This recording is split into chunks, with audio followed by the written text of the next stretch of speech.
The next morning came crashing down on you without mercy. Sleep still clinging stubbornly to your lashes when a rough shake jolted your body awake. Your breath hissed as your eyes fluttered open, vision blurred and unfocused, heart racing for a split second as confusion settled in. You pushed yourself upright from the sofa, hair falling into your face, blanket slipping down on your shoulders as you blinked repeatedly, trying to make sense of the sudden intrusion. What's happening? You mumbled, voice thick with sleep as you scanned the room.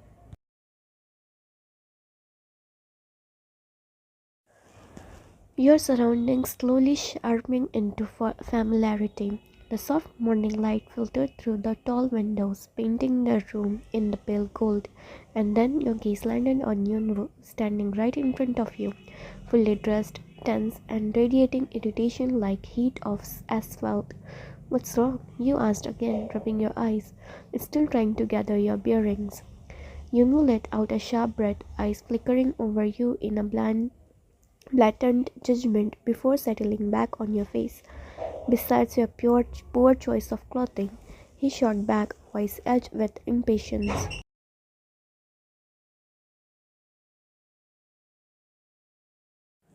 The comment made you grimace, suddenly very aware of the slip dress clinging to you in ways that were entirely Hannah's fault. You leaned forward just slightly, morning breath poised dangerously close to his face before you stepped yourself with a tight exhale, straightening instead of lifting your chin. "Yes," you replied dryly, folding the blanket and pushing it aside. Besides that, his jaw clenched as he glanced down at his wrist, fingers fumbling aggressively with the clasp of his watch like it had personally offended him. "I'm running late," he snapped, frustration bleeding into every word.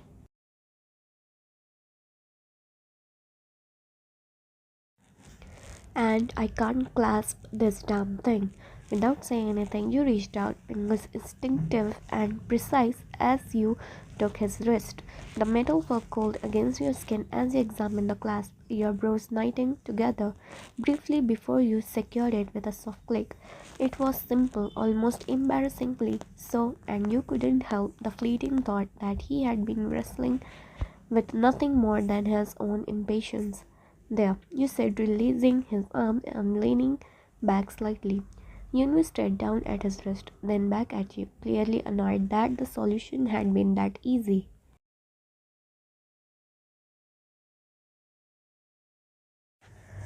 "Shit," he muttered, eyes narrowing. "Looks like you're not as dumb as I thought you were." You rolled your eyes without hesitation, unimpressed, standing up fully now and smoothing the fabric of your dress. "Sure," you replied flatly. "Have a nice day." He was already grabbing his jacket, phone pressed to his ear, keys clinking as he stormed towards the door, not even sparing your glance, your last words swallowed by the rush of his exit.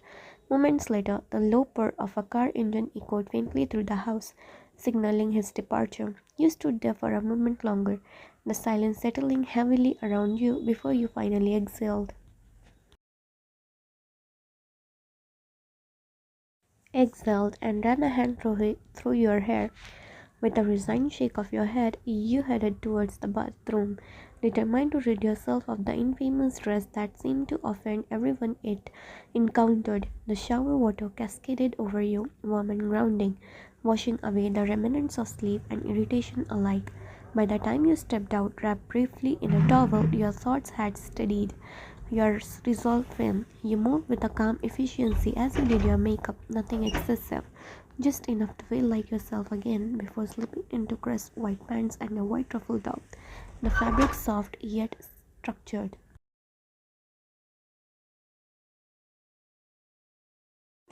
You added a black blazer over it, sharp and professional, and finished with black heels, the sound of them clicking lightly against the floor, grounding you further. You checked your reflection once satisfied and decided against carrying a purse, patting your pockets instead with a faint, knowing smile. With one last glance around the room, you squared your shoulders, turned towards the door, and stepped out, leaving the space behind you. You stepped out of the room and followed the faint clatter of utensils and the comforting aroma of something sweet towards the kitchen. The space was warm and alive, sunlight spilling through the white windows and glinting of polished counters. A woman stood near the stove, her back to you, humming softly as she walked. Even before she turned around, you knew who she was. This had to be Irina, the same woman who had particularly dragged you inside the house during the engagement. All strength and sharp words and no room for refusal. Hi, Irina, you greeted gently, not wanting to startle her. She whipped around at once, eyes lighting up as her face broke into a white grin. Ah, she exclaimed, her thick Russian accent wrapping around the sound. You Yunwa's wife, no? Let me get closer look. Other day I was in rush. Before you could respond, she stepped right into your space, her hands coming up to cup your cheeks. She squished them affectionately, turning your face from side to side with a critical yet fond hum, reminding you so painfully of your grandmother that your chest tightened for a second. Such soft skin, she muttered, inspecting you like a prized sculpture before pulling you into a tight, bone-crushing hug. "You just gorgeous," she declared proudly. "Now what you want for breakfast? I make you, you don't eat. Then we have problem." You laughed, warmth spreading through you at her dramatic concern. "Whatever you were already making," you said easily. "It smells amazing." Her eyes gleamed as she turned back to the stove. "Ah, you like smell of my sirtniki?" she asked, clearly pleased. "Jungkook's favorite. That's why I make." "Well," you replied with a smile, leaning against the counter. "I can't wait to try them." "Did Yunwoo and Jungkook eat already?" Her expression soared instantly, lips pressing into a thin line as she waved a spatula in the air. "No, they no listen to me. Both F off every morning without eating."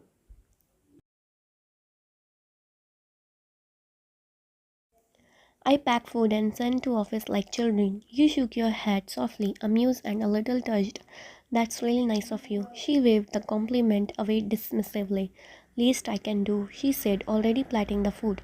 She placed the dish in front of you, thick, golden serneke, dusted generously with powdered sugar, topped with mixed berries, glistening with syrup. The sight alone made your stomach roll. You took a big bite without hesitation, the taste exploding across your tongue, soft and rich and perfectly balanced. A soft moan slipped out of you before you could stop it. Irina burst out laughing. "Corn noise," she teased shamelessly. "That means you love my serneke." Your cheeks burned as you nodded quickly. "They are amazing," you said honestly. "The best I have ever had."